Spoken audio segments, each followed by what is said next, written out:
Let's go through assembling the rods and piston pins and pistons and circlips and installing the rings on the pistons.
Make sure you lube up everything quite well, because if your engine sits for a while before you actually get to start it,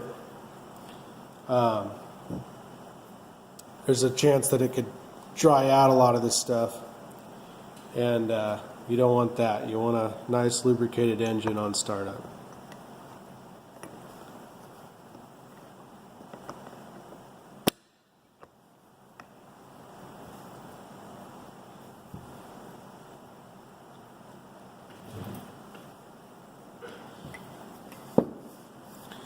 These circlips are always a pain in the ass, but the best way I've found to do them is just to kind of get one side started and then just use a little screwdriver to pry up on them while you press them down with your finger, just to get them started in the groove, and then you can coax them the rest of the way in.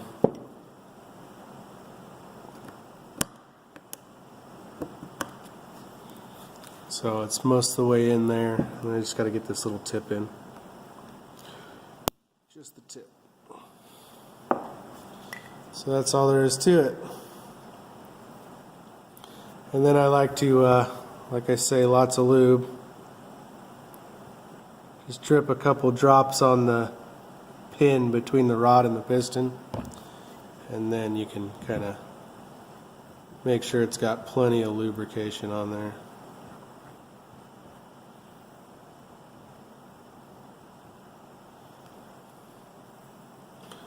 Nice and wet.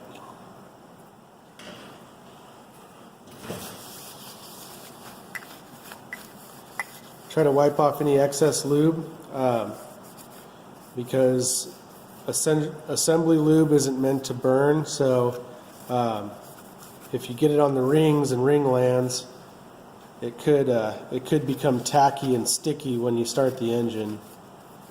So you want to make sure to only use engine oil there.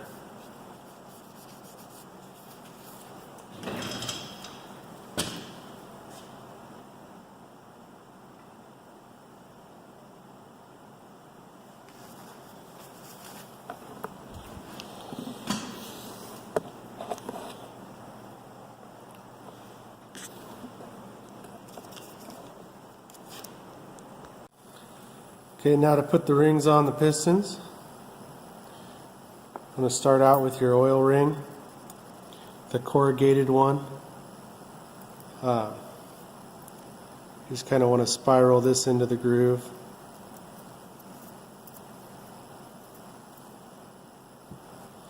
You want to note where your gap is, where the break in the ring is. And you want to kind of be able to remember where that is. This has a nice green mark to let you know where the gap is.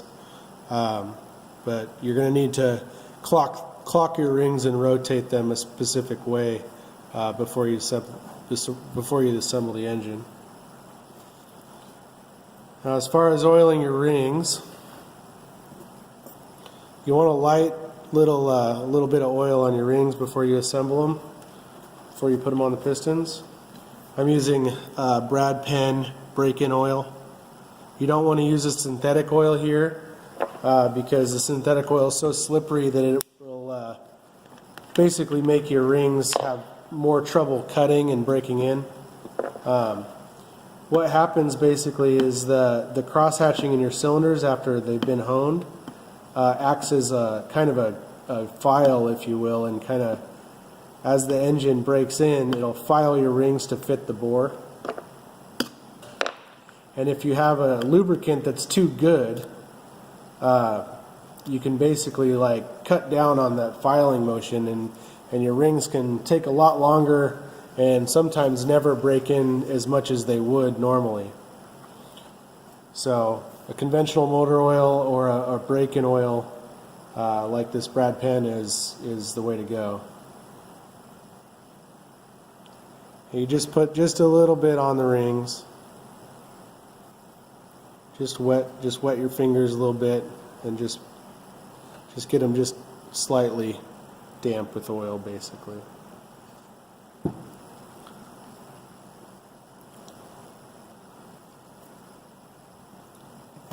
And when you're putting these on, you're going to have to kind of spiral them on, but it's pretty straightforward. One goes above the corrugated ring and one goes below. Obviously start with the below first. Yeah, my corrugated ring fell out of the groove, so now I got to pull this back out. The rings kind of lock this corrugated ring into place, so you got to get it right on the top of that groove there. You'll see what I'm talking about when you do it.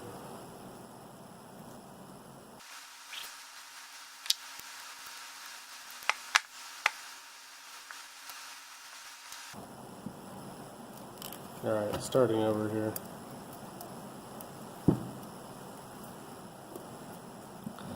This corrugated ring is being a bit of a pain.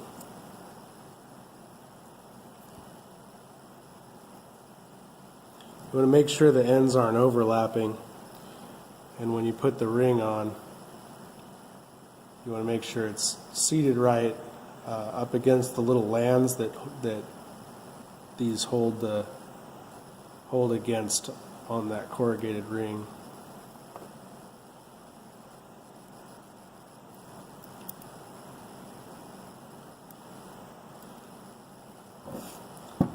Keeps wanting to overlap on me here.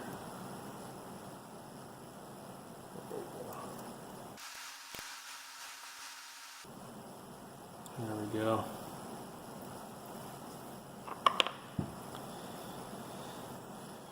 Now what they say is the end gaps of these, you want them about 90 degrees from each other. So if this end gap's there, I want the other end gap over here.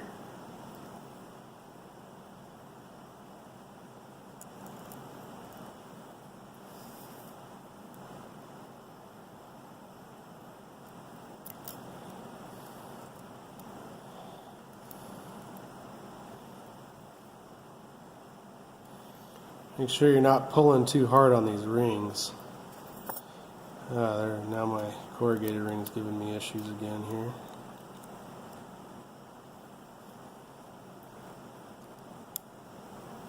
This thing's being a real bugger. These always seem like they're almost too big for the application, but they're not. They're just a pain.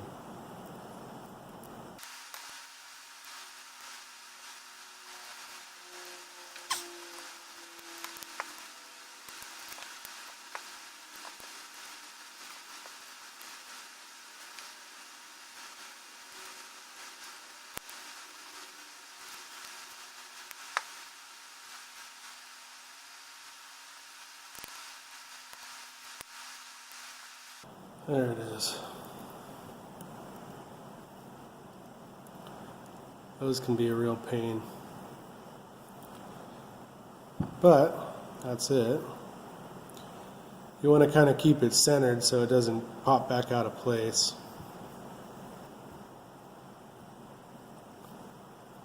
So second ring.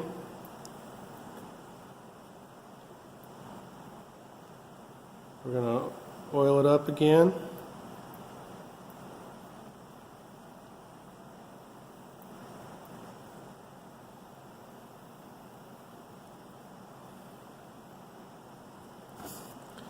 Now when you do these, the gaps are supposed to be 180 degrees from each other. And then make note of what the top of the ring is.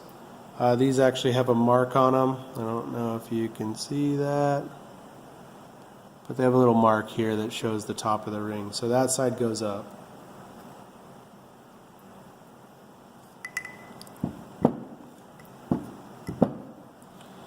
And when you do them, basically just want to spread them apart. They make tools for this. I don't have one. You just want to spread them apart evenly and just land them in the groove. You don't want to spiral them on or anything like that, because you can damage the edge of the groove and make the rings actually hang up in the groove. So you want to be real careful not to do that. I'm going to flip this over because the other one goes 180 degrees from that one.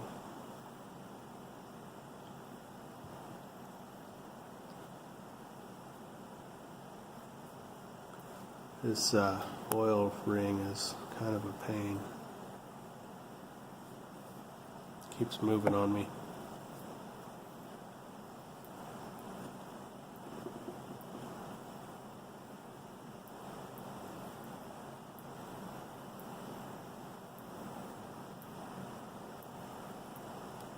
So again, the mark goes up.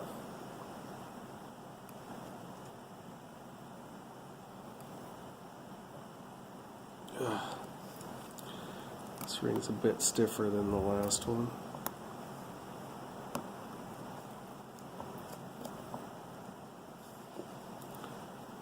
And that's it.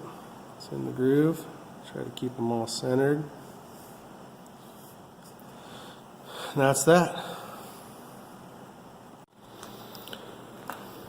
All finished, assembled, ready to go. Ready to go in the motor tomorrow, hopefully, when I get bearings. The assembly lube I'm using is Redline assembly lube. It's the liquid kind, not the grease kind. And then the Brad Penn brake-in oil that I talked about earlier. So when I get bearings tomorrow, hopefully we will stick those in there, and yeah, should have the bottom end pretty much buttoned up tomorrow. So follow along, subscribe if you like this stuff. Anyway, see you guys tomorrow.